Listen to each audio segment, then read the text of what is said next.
The #1 cable news show for 9 years and counting. The O'Reilly Factor. Thanks for staying with us. I'm Bill O'Reilly in a personal story segment tonight. Today is a National Day of Prayer. It has been endorsed by President Obama, but there are legal challenges all over the place, and that, of course, is dumb. The Constitution clearly states the government cannot impose religion on citizens, but setting aside a day to encourage expression of voluntary spirituality is in no way an imposition. Now, a few weeks ago, Sarah Palin said this. We are hearing any leader declare that America isn't a Christian nation and poking an ally like Israel in the eye. It's mind-boggling to see some of our nation's actions recently. All right, the governor joins us now. So why do you think America is a Christian nation?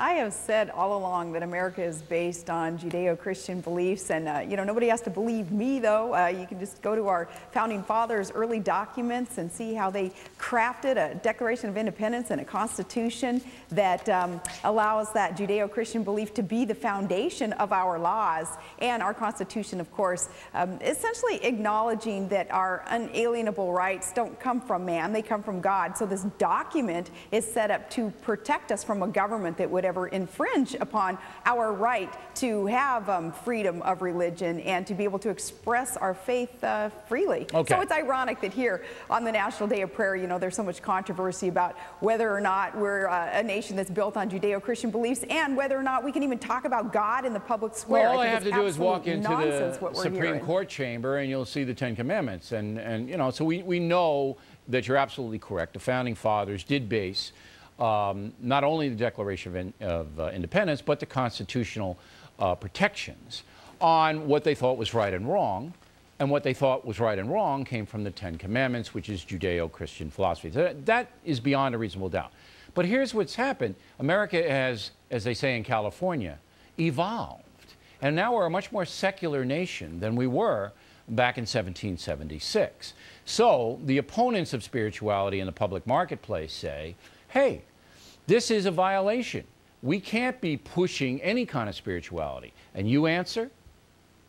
Well, that new kind of worldview that I think is kind of those steps towards this fundamental transformation of America that some want to see today. I think, again, that it is an attempt to revisit and rewrite history. I think we should just kind of keep this clean, keep it simple, go back to what our founders and our founding documents meant. They're quite clear that we would create law based on the God of the Bible and the Ten Commandments. It's pretty simple.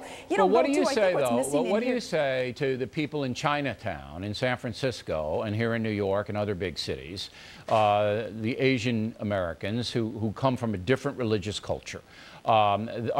Do they not participate in the Judeo-Christian tradition? I mean, they don't believe it. They believe something else.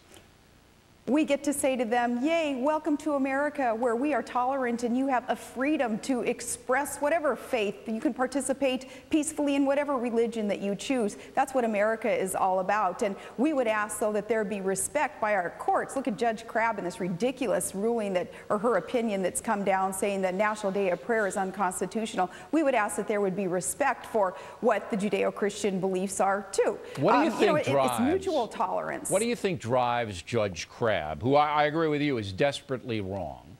Again, there is no imposition of religion on a voluntary National Day of Prayer. It's just encouraging people to be spiritual. You can pray to a tree. You can be a deist.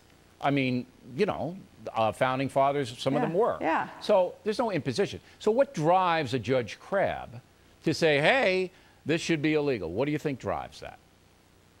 You wonder what in hell scares people about talking about America's foundation of faith. And you wonder why in the world would she rule as she's ruled, and I guess she'll further explain herself. But every state constitution acknowledges God, because every state constitution, which backs up our U.S. Constitution, can acknowledge that our unalienable why rights would Crabb came do from that? God, not from you must man. have thought about it. Why would Crabb do it? What does she want to accomplish by this?